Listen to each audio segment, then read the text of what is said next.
Baik, selamat malam semuanya ya. Hari ini saya akan menjelaskan tentang topik 5. Topik 5 itu tentang interrupt. Jadi kalau kita lihat arsitektur mikroprosesor 8088 yang ada di sini, ya seperti ini. Kalau kita lihat input pinnya itu kita sudah lihat ini ya, ada alamat dan data.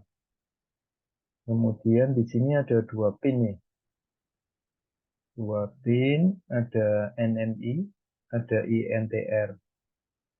Ya, jadi kepanjangan dari NMI itu adalah non-maskable interrupt. Interrupt yang nggak bisa ditutupi gitu ya. Sedangkan yang kedua, yang kontrol kedua, itu adalah tentang interrupt R. Ya. R-nya itu adalah request, interrupt request di sini. Ini keduanya sebagai masukan bagi mikroprosesor. Jadi mikroprosesor mendapat masukan di sini dari NMI dan juga dari INTR. Lalu respon mikroprosesor ke device yang menghandle NMI atau INTR, maksudnya yang INTR saja, itu adalah INTA. Jadi ini ada kaitannya antara interrupt request dan interrupt acknowledge. Sedangkan NMI tidak ada. Jadi NMI ini murni non-maskable interrupt yang harus dilayani oleh CPU. Nah, fungsi dari interrupt untuk apa sekarang? Jadi kita sudah tahu bahwa ada banyak fungsi ya dari sebuah mikroprosesor. Eh, Selain berkaitan dengan memori, mikroprosesor juga berkaitan dengan I/O. Ya, selain dengan memori, mikroprosesor juga berkaitan dengan input/output. Nah, bagaimana bisa membuat input/output yang cukup responsif?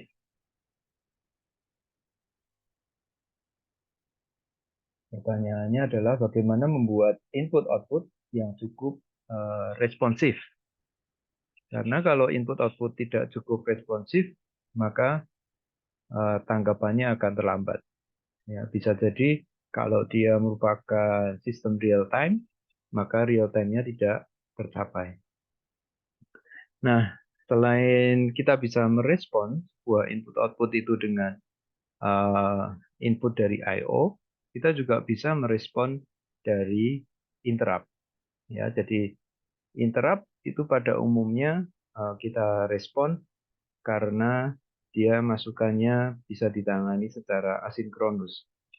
Karena kalau misalnya kita mengetik gitu ya, mengetik itu pasti nggak akan sinkron dengan input yang ada di komputer ya. Seringkali kita mengetik di waktu atau periode yang berbeda-beda dengan clock komputer misalnya. Sehingga itu akan bermasalah kalau kita mikroprosesornya dibuat sinkron ya dengan kita mengetik. Atau yang kedua,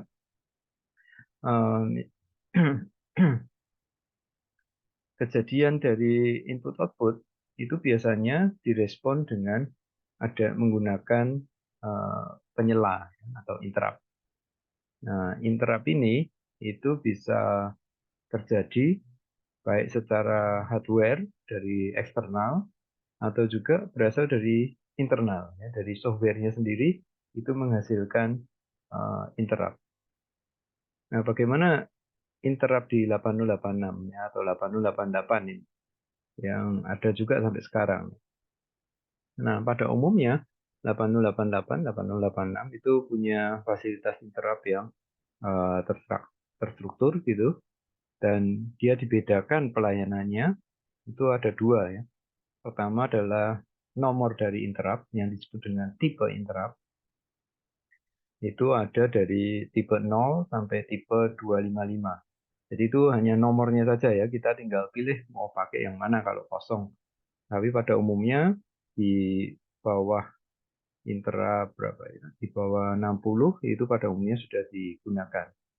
Kalau interrupt di bawah 20 itu biasanya, atau di bawah 10 itu biasanya dipakai oleh BIOS, sedangkan 10 sampai 20 itu umumnya dipakai untuk sistem operasi. Ya, interrupt-nya dipakai untuk sistem operasi, bahkan sampai 30.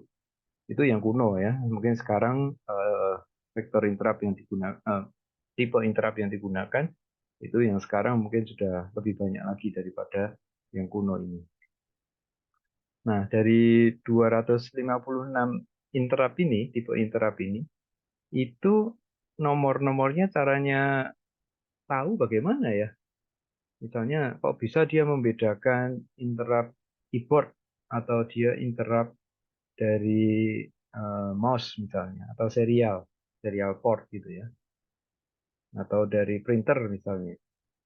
Nah, itu biasanya sudah ada fasilitasnya, sudah dikasih nomor-nomor tersendiri. Misalnya ya untuk interrupt display BIOS misalnya ya. Display BIOS itu menggunakan interrupt 10. Kemudian untuk keyboard itu ada nomor interruptnya sendiri ya. Saya lupa nomor 1A kalau nggak salah ya. Nomor 1A itu interrupt timer, sorry. Ya, saya interrupt timer. Ada lagi yang dipakai untuk fasilitas-fasilitas yang lain. Nah, eh, interrupt ini, nomor-nomor ini, itu kan harus ketika dipanggil, itu urutannya larinya kemana? Misalnya saya interrupt 0 dipanggil, ya. Yang dipanggil, ketika interrupt 0 dipanggil, maka interrupt-nya itu akan lari ke namanya yang disebut dengan vektor interrupt. Ya, vektor interrupt itu sebetulnya hanya berupa alamat lokasi dari program, ya, program pelayanannya ada di mana. Jadi hubungannya nanti ya, pertama ada tipe interrupt, lalu dari tipe interrupt ini akan lari ke vektor interrupt, ya dari vektor interrupt dia akan lari ke interrupt service routine, ya ISR, atau istilah lainnya itu interrupt handler atau IH. Nah, setiap vektor interrupt di sini itu terdiri dari 4 byte untuk kasus kita ya di 8086 8088.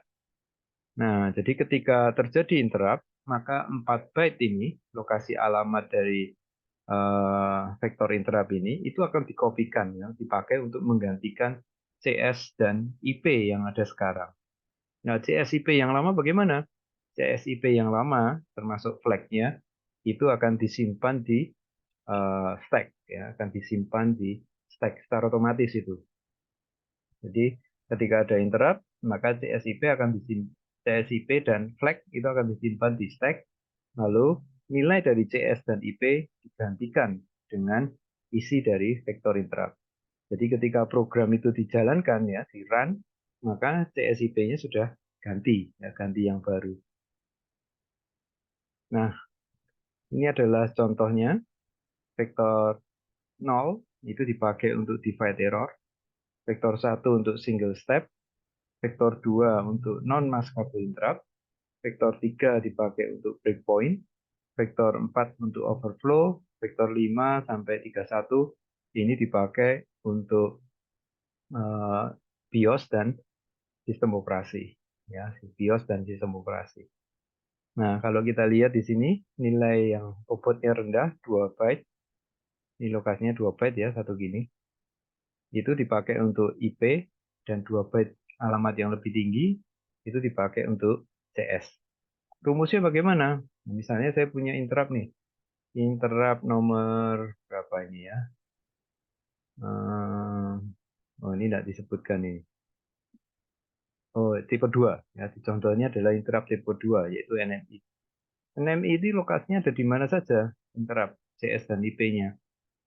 Ya, berapa alamat CS2 dan berapa alamat dari IP2. Nah, cara ngitungnya gampang ini. Tinggal 4 dikali dengan 2. Ya, 4 dikali 2 itu nanti ditampung di IP.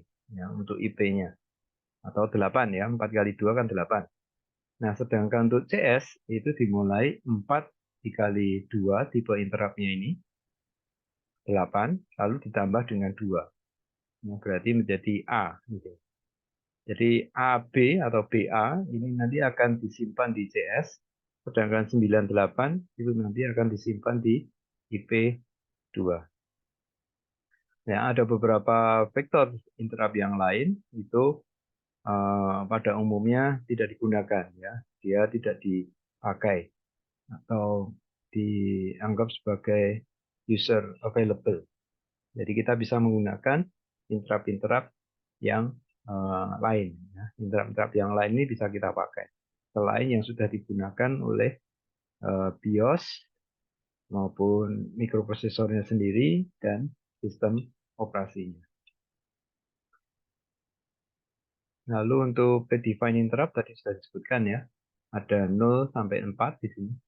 Ini predefined, artinya Intel akan memakai ini sebagai vektor interrupt yang sudah ditentukan.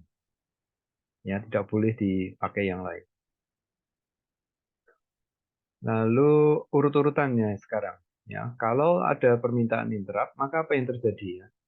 Yang terjadi adalah pertama adalah isi dari flag di sini, register flag itu akan disimpan di stack-nya. Artinya adalah di push F ya. Push F itu kan push flag yang kita pelajari di beberapa waktu yang lalu tentang instruksi push flag. Ini otomatis ya, sekali lagi ini otomatis. Lalu IF dan TF, interrupt flag dan trap flag itu akan diset menjadi 0. Artinya apa? Artinya tidak boleh ada interrupt lagi di sini ya. Interrupt request-nya itu akan diblok dulu.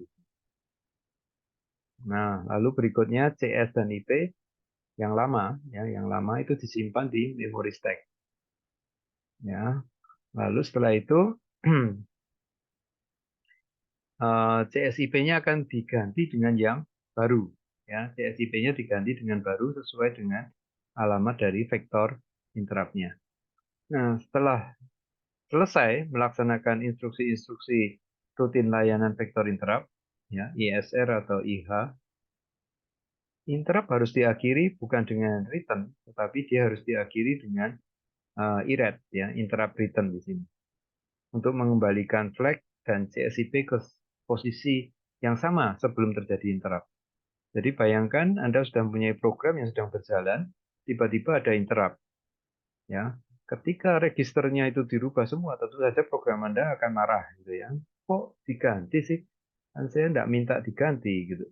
Nah, biasanya ketika kita menjalankan interrupt, maka beberapa parameter penting yang ada di program kita itu akan disimpan, ya, termasuk semua register yang kita gunakan itu akan disimpan di stack, ya. Register itu akan disimpan di stack. Kita paksa program kita ketika kita membuat ISR ini, maka bagian awal dari ISR kita ini itu adalah menyimpan, ya, menyimpan register-register yang sebelumnya, ya. Jadi sebelumnya itu ada register itu kita simpan semua sebelum kita masuk ke rutin interrupt kita. Nah, proses penyimpanan register-register itu dan ketika kita mau kembali dari interrupt, kita harus mengembalikan lagi ya. Register-register yang tadi kita simpan itu harus kita kembalikan lagi. Itu memakan waktu ya. Memakan waktu. Jadi oleh karena itu seringkali proses ini menjadi semacam bottleneck. Ya, menjadi bottleneck. Sehingga kita harus ya hati-hatilah ketika membuat request interrupt di sini ISR. Itu biasanya program kita cukup kecil sekali supaya tidak mengganggu jalannya program yang utama. Ya. Sehingga seakan-akan kita nggak kerasa kalau sebetulnya sudah ada muncul interrupt beberapa kali tanpa kita sadari. Ya. Seperti yang kita lakukan sekarang ketika kita mengetik, menggerakkan kursor mouse, itu sebetulnya sudah terjadi ratusan kali interrupt. Ya. Proses terjadinya ratusan kali interrupt. Tapi kan kita nggak kelihatan ya, nggak menyadari ada proses interrupt di sini.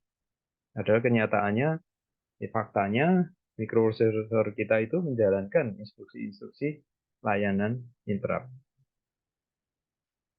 Ya, jadi ini yang cerita yang tadi ya. Pada awalnya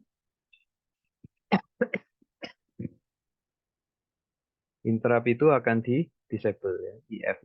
Lalu prosesor jump ke interrupt service routine bersesuaian dengan interrupt vector. Lalu kalau tipe interrupt-nya itu non-reentrant, artinya itu tidak boleh ada interrupt yang lain ya. Jadi interrupt ketika kita sedang menjalankan ISR nggak boleh diinterrupt. Nah itu disebut dengan non-reentrant. Jadi itu save context, artinya itu kita menyimpan register-register yang sedang aktif saat itu dipakai di program utama. Lalu kita mengeksekusi layanan untuk interrupt ini, lalu mengembalikan konteks yang tadi kita simpan, lalu kita enablekan kembali. Yang tadinya kita disable, sekarang kita aktifkan lagi ya, supaya bisa menerima interrupt yang baru, lalu diakhiri dengan interrupt return. Itu urut-urutan ISR untuk non-reentrant ya. Artinya interrupt-nya tidak bisa di interrupt lagi ya. Nah, yang dimaksudkan apa dengan save context? Nah, kita kan di main program kita itu kita menggunakan banyak register. Register-register ini perlu kita simpan ke dalam stack pada saat terjadinya urutan interrupt ini yang pertama ya. Jadi setelah otomatis disimpan di sini CSIP dan flag-nya, lalu kita harus melakukan save context. Jadi dalam hal ini AX, BX, CX, ya, hampir semua register lah ini ya. Kalau di microprocessor 286 ke atas, itu Anda bisa menggunakan push all. Ya, push all itu artinya kita simpan semua register yang ada ini. Lalu eh, eksekusi layanan interrupt itu diharapkan ada 3 hal ini. Sebetulnya ada 4, tapi yang saya tuliskan 3 saja. Yang pertama adalah keep it short. Ya. Artinya kita ketika membuat rutin layanan interrupt harus sependek-pendeknya. Ya, jadi dilarang untuk membuat interrupt itu melakukan formatting misalnya ya. Terlalu lama lah di dalam interrupt service rutinnya itu. Itu dilarang. Jadi kalau bisa interrupt itu ya sekedar mengambil data saja gitu ya. Mengambil data lalu memberitahu program utama kita, ada interrupt, ada data baru. Nah, cuma gitu aja. Jadi harusnya kan singkat saja gitu ya. Nggak perlu terlalu lama di sini. Itu yang pertama ya, keep it short. Lalu yang kedua itu adalah keep it simple. Jadi kita tidak menjalankan fungsi-fungsi yang terlalu kompleks di dalam sebuah ISR. Karena kalau dia terlalu kompleks, misalnya menghitung sin konstan, itu kan memakan waktu beratus-ratus clock ya. Jadi sehingga bisa membuat program kita nggak terlalu responsif nantinya. Lalu yang ketiga adalah re-enable interrupt as soon as possible. Jadi kalau kita sudah selesai menangani permintaan interrupt tadi, harus cepat-cepat dikembalikan ya, supaya program utamanya tidak terganggu. Lalu keuntungan yang lain ya, seperti keep it short, itu juga responnya ya. Responnya itu juga bisa cepat kalau program-program kita itu tidak terlalu panjang ya. Itu yang pertama. Lalu yang kedua itu adalah debuggingnya. Jadi mendebug interrupt itu sangat sangat sangat sangat sangat sangat sangat sulit ya. Jadi oleh karena itu jangan sampai kita menulis eh, rutin di layanan interrupt itu terlalu panjang karena kita debuggingnya nanti akan terlalu rumit. Ya, jadi lebih baik kita lakukan proses debuggingnya itu di luar ya. Jangan sampai kita melakukan debugging di layanan interrupt. Lalu poin berikutnya ya. Jadi tadi urutannya setelah save context, lalu ketika kita mengeksekusi layanan interrupt ini, kita diharapkan untuk membuat eksekusinya itu dengan 3 hal ini. Ya, keep it short, keep it simple, kemudian satu lagi re-enable interrupt as soon as possible.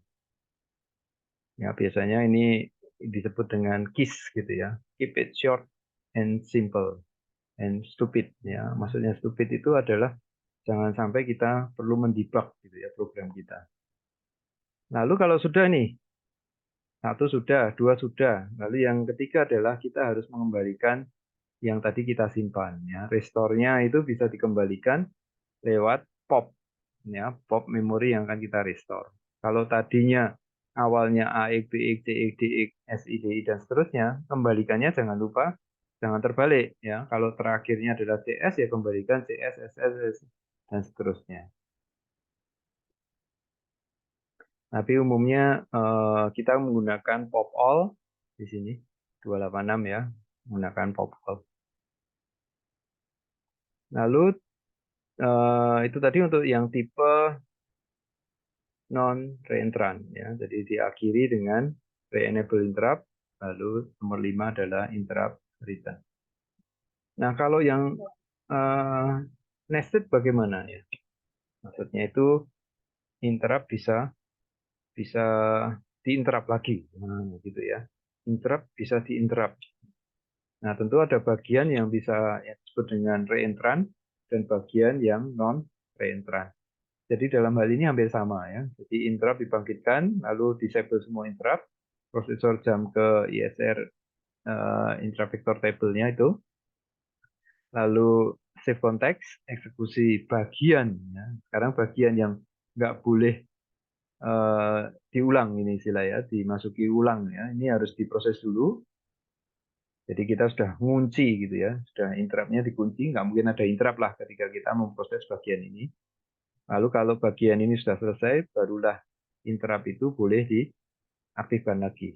Ya, ketika interrupt ini diaktifkan, maka kita akan mengeksekusi bagian reentrant. Ya. Bagian ini itu sebenarnya boleh diinterrupt. Ya, jadi interrupt boleh diinterrupt, boleh diinterrupt, boleh diinterrupt. Karena nanti pasti akan kembali, kembali dan kembali. Ya, kalau sudah selesai pasti akan menjalankan restore konteks yang ada di sini. Oke ya, jadi ini adalah bagian nested interrupt handler.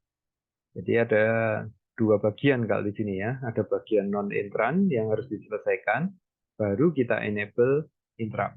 Ya, lalu lanjutkan dengan bagian yang bisa di-interrupt. Nah, sumber-sumbernya sekarang. Sumber-sumber dari interrupt itu tadi kita baru melihat NMI dan INTR ya. INTR hanya satu pin, NMI hanya satu pin. Nah, INMI itu biasanya untuk interrupt yang tidak bisa dicegah gitu ya, tidak bisa ditutupi lah. Gitu. Misalnya saja power supply.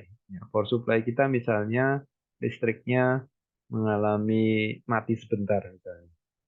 Nah, ketika mati sebentar itu akan dipakai oleh mikroprosesor, dipakai oleh power supply untuk memberitahu mikroprosesor, mikroprosesor, ini tadi mati sebentar, ya. Jadi lewat pin NMI. Mikroprosesor ketika tahu ada request seperti ini, biasanya akan dimatikan. Ya. Mikroprosesor akan mematikan sistemnya. Karena dianggap listrik yang sudah pernah mati sebentar, itu akan mengganggu atau merusak sistem memori, ya, sehingga hasilnya nggak valid. Jadi meskipun satu bit saja, itu akan sangat mengganggu. Ya. Umumnya kita akan di reset, ya, mikroprosesornya akan di reset.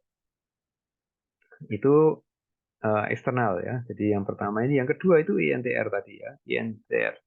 Nah, INTR itu umumnya tidak satu saja seperti ini. Karena kalau satu saja, kita tidak bisa menangani interrupt request dari hardware atau I/O yang cukup banyak.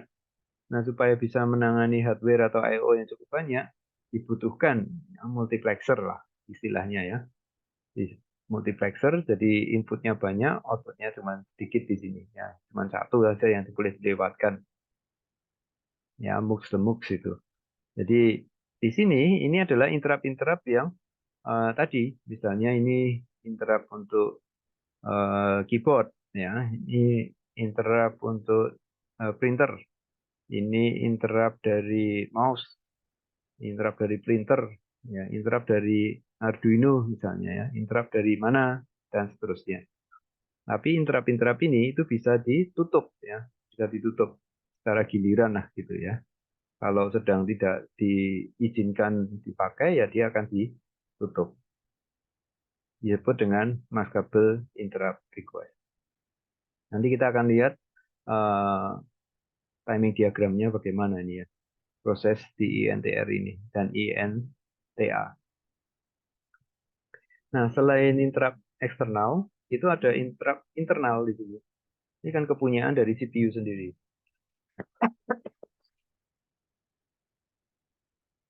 Nah, interrupt software itu biasanya ada di dalam, ya, punya prioritas yang lebih tinggi kecuali single step. Ya. Jadi ini prioritasnya paling rendah. Jadi yang paling tinggi itu software interrupt, lalu NMI, INTR, dan yang terakhir adalah single step. Nah, ini cara mengaktifkan software interrupt ya. Jadi tinggal hampir sama sebetulnya ya dengan cara kita membuat interrupt. Contohnya adalah interrupt 21, interrupt 20. Nah, itu adalah contoh-contoh software interrupt. Interrupt return itu dipakai untuk mengakhiri sebuah rutin interrupt berasal dari hardware maupun software interrupt. Ya. Ini operasinya yang tadinya di save ya. Jadi awalnya kan kita menyimpan di sini push flag ya, lalu push CS, push IP. Kebalikannya sekarang, kalau kita mau kembali lewat interrupt return, IP-nya dulu, kemudian TS, baru diakhiri dengan flag-nya. Kemudian untuk predefined interrupt, ini ada 0 sampai 4, ada divide error. Ini error yang perlu ditangani sangat serius ya di dalam mikroprosesor, karena pasti hasilnya akan salah. Jadi harus ditangani dengan apa ya, secara beneran lah gitu ya. Kemudian single step, ini dipakai untuk debugging, juga breakpoint di sini. Lalu yang kedua untuk mask kabel interrupt, dan tipe 4 ini untuk overflow. Jadi ketika kita melakukan penjumlahan, pengurangan, perkalian enggak ya, penjumlahan, pengurangan akan menghasilkan overflow. Ya. Jadi overflow-nya ini yang ditangani di interrupt tipe 4. Ini contoh bagaimana kita bisa menghasilkan divide error. Ya, silakan dicoba ini. AX F00 dibagi 2. Karena apa? Ketika kita membagi AX dengan BL, ya, 2 byte dibagi 1 byte, hasilnya itu maksimal harusnya di sini div ini hanya 1 byte. Tapi kenyataannya ketika dibagi 2 hasilnya masih tetap 2 byte. Sehingga itu akan menghasilkan tipe 0. Kemudian single step, ini hanya untuk debugging. Ini caranya, bagaimana menggunakan single step di Intel ya, di Intel programming. Kemudian interrupt, non-mask kabel interrupt. Ya, ini CSIP-nya tadi sudah kita lihat ya, 89A dan B. Yang alamat tinggi dipakai CS, alamat rendahnya dipakai untuk IP. Kemudian one byte interrupt itu untuk breakpoint-nya tipe 3. Ini panjang instruksinya istimewa hanya 1 byte. Yang lain-lain itu panjangnya 2 byte. Khusus yang ini breakpoint itu panjangnya adalah 1 byte saja. Ya, tujuannya apa? Supaya mudah untuk dipakai ya. Karena kepastiannya tinggi nih, 1 byte saja. Ini overflow. Ini tadi saya sudah sebutkan ya, sumbernya ada internal dan ada eksternal. Lalu ini yang internal interrupt. Nah, kita lihat timing diagramnya saja ya. Untuk karakteristik, nanti silakan dibaca. Timing diagram untuk INTR. Ya. Jadi prosesnya bagaimana nih supaya terjadi komunikasi antara 8259, ini chip ya, chip interrupt controller namanya, dengan mikroprosesor atau CPU. Ini komunikasinya bagaimana nih? Ya, urutannya seperti apa? Ya. Kita lihat di sini. Halaman berapa tadi ya? Nih, ya. Jadi yang pertama terjadi ini clock-nya. Clock di mikroprosesor 8088 itu nggak cepat, ya. Nggak ada apa namanya, pipeline-nya juga nggak terlalu bagus ya, hanya 2 saja. Jadi untuk menghasilkan satu siklus instruksi, satu clock-nya instruksi ya, satu clock-nya instruksi itu butuh 4 clock dari perangkat keras. Ya. Jadi clock dari hardware-nya itu 4 kali baru dianggap sebagai satu siklus di dalam apa? Dalam 8088 atau 8086 ya. Tapi kalau mikroprosesor yang baru biasanya sudah satu clock ini sudah dianggap sebagai satu siklus. Ini karena kuno saja ya. Lalu ini address latch enable, ini alamatnya dikunci, ada lognya itu sedang low, kemudian ada permintaan ya. Jadi misalnya ada permintaan interrupt, ya permintaan interrupt. terus harus ditangani kan. Nah, bagaimana cara menanganinya? Ya, dalam hal ini mikroprosesor itu akan merespon ya. Begitu ada interrupt request INTR, dia akan merespon lewat dua bus ini. Bus yang pertama adalah oke, saya tahu Anda membutuhkan service ya, layanan mikroprosesor di sini. Itu acknowledge-nya ya. Jadi pemberitahuannya oke ya, saya terima interrupt-mu, tolong siapkan nomornya sekarang. Ya, nomornya tolong disiapkan. Jadi ketika kita merancang di sini, ini sudah kita beri set ya, kita beri set nomor nih. Untuk yang pin ini itu nomor interrupt-nya misalnya saja 10. Ini 11, 12, 13, 14, 15, 16, 17. Ya, biasanya urut gitu ya, 10 sampai 17 misalnya. Nah, ketika terjadi interrupt yang pertama, dia akan minta, tolong aku sudah menerima requestmu, tolong siapkan nomor ya, nomor interrupt-nya. Nah, lalu di sequence yang kedua di sini, siklus yang kedua ini, kita sudah harus menyediakan. Jadi 8259 harus menyediakan vektor tipenya ini. Misalnya tadi 10 ya. Oh, nomor 10 ternyata yang minta. Nah, lalu dikunci di sini. Ya, jadi begitu interrupt acknowledge itu high lagi, maka vektor interrupt atau vektor tipe vektornya itu sudah dikunci ya. Di lock, oh mintanya nomor 10. Oke ya. Dari sini mikroprosesor tahu. Oh, berarti saya harus menghitung ya. 10 kali 4 ya. 40 desimal. Nah, lalu tinggal dihitung ya ke vektor tabelnya nomor berapa. Itu yang terjadi ya, yang terjadi di uh, INTR. Tapi kalau NMI itu cuma perlu transisi high. Jadi dari low ke high pada masukan NMI itu akan mengaktifkan NMI tipe 2. Ya, NMI tidak perlu melakukan periode fast interrupt acknowledge seperti yang di INTR tadi. Ya. NMI tidak butuh kayak gini. Begitu terjadi request, dia sudah langsung meminta, kan nomornya kan sudah pasti ya, jadi kan tidak perlu minta lagi dia. Dia langsung melayani requestnya. Jadi kesimpulannya di sini ya, tentang prioritas layanan interrupt, itu untuk software interrupt, itu prioritasnya tertinggi, dan yang ini ya, INTN, INT0, itu tertinggi semua ya, overflow itu tertinggi. Kecuali yang single step ya. Single step ini hanya terendah, ya, terendah single step. Sedangkan NMI itu nomor 2 prioritasnya. Jadi kalau misalnya muncul interrupt berbarengan di sini, ya 3 interrupt ini muncul barengan, maka yang dilayani adalah yang ini dulu. Kalau 3 yang terendah ini muncul barengan, maka yang dilayani duluan adalah yang NMI. Ya, jadi mikroprosesor akan menangani ini duluan kalau 3 interrupt ini muncul secara berbarengan. Ya, ini yang berikutnya spesifik sekali.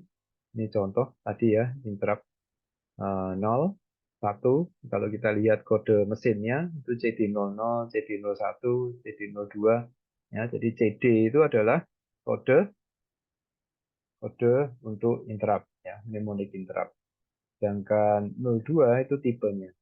Khusus untuk bagian interrupt 3 di sini, itu adalah CC, ya, kodenya CC. Jadi kalau kita lihat, uh, mana tadi ya, supaya kelihatan di sini. Ya, tipe 3 single step itu adalah tipe 1. Ya, single step itu tipe 1.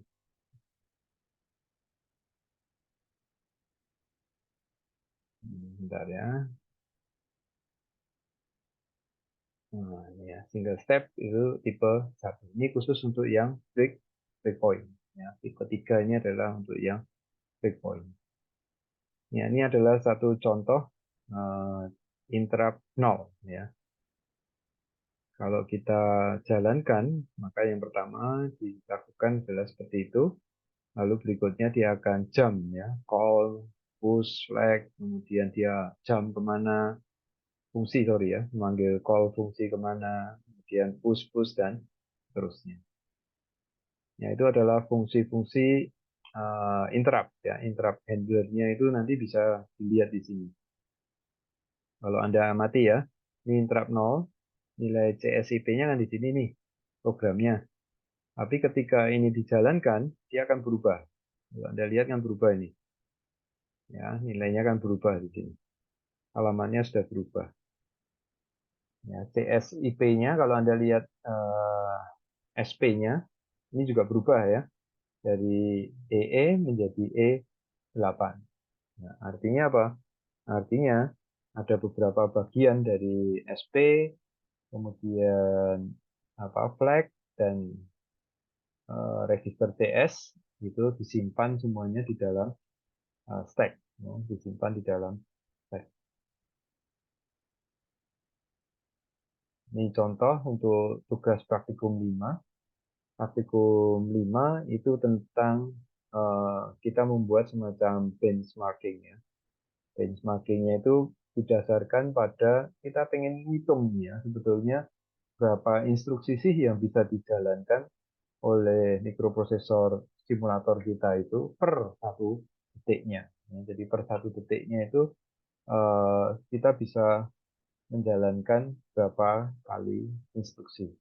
Nah, untuk bisa me, apa, mengetahui satu detik secara akurat, maka kita bisa menggunakan uh, ini ya, menggunakan interrupt ya, menggunakan interrupt di sini. Interruptnya disebut dengan interrupt 1A, dan di dalam interrupt 1A itu masih ada beberapa layanan. Nah, layanannya itu dibedakan dalam AH, AH0, ada AH1, AH2, dan seterusnya. Jadi kalau kita mintanya yang AH0, ya nanti interrupt 1A yang tick ini, clock tick ini, dia akan menghasilkan sesuai dengan servisnya. Kita menyebut AH ini dengan service. Jadi kita membacanya seperti ini, interrupt 1A, service 0. Ya, lalu returnnya apa? Ya, jadi return dari interrupt 1A ini itu adalah DX. Ya, DX ini yang bobotnya rendah, lalu CX ini yang bobotnya tinggi. Ya, CX bobotnya rendah dan CX bobotnya tinggi. Kemudian, nah ini adalah program yang dijalankan. Jadi kita mencoba menghitung, kalau saya mau menghitung instruksi aritmetik, itu ada berapa instruksi sih yang dihitung selama satu detik, ya dengan cara seperti ini. Kemudian kalau sudah muncul, ya hasilnya tinggal ditampilkan. Ini cara kita menampilkan hasilnya. Nah, dengan menggunakan interrupt 21, servisnya adalah servis 02. Ya, dan seterusnya. Nanti asisten akan memberitahu bagaimana cara kita bisa membuat sebuah benchmarking ya terhadap mikroprosesor kita. Nah, itu adalah hasil ya dari topik interrupt ya. Jadi di topik interrupt kita mengetahui bagaimana interrupt itu bekerja. Interrupt itu terdiri dari software dan hardware, dan prioritas interrupt itu di mana.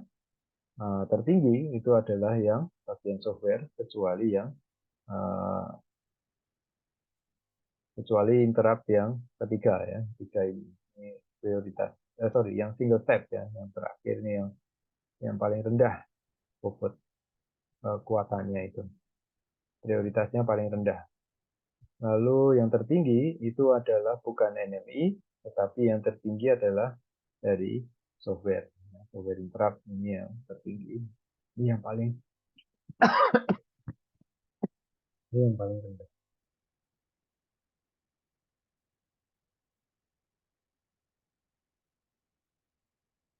Nah, demikian hasilnya untuk topik kelima ya. Ketika kita membuat interrupt, usahakan untuk tetap uh, KISS ya, prinsipnya KISS, keep it simple dan stupid ya. Jadi artinya sederhana sekali. Sehingga kita tidak perlu melakukan proses debugging di dalam interrupt kita. Oke ya, nanti kita lanjutkan di pertemuan yang akan datang. Jadi untuk sekarang, terima kasih atas perhatiannya. Bye-bye.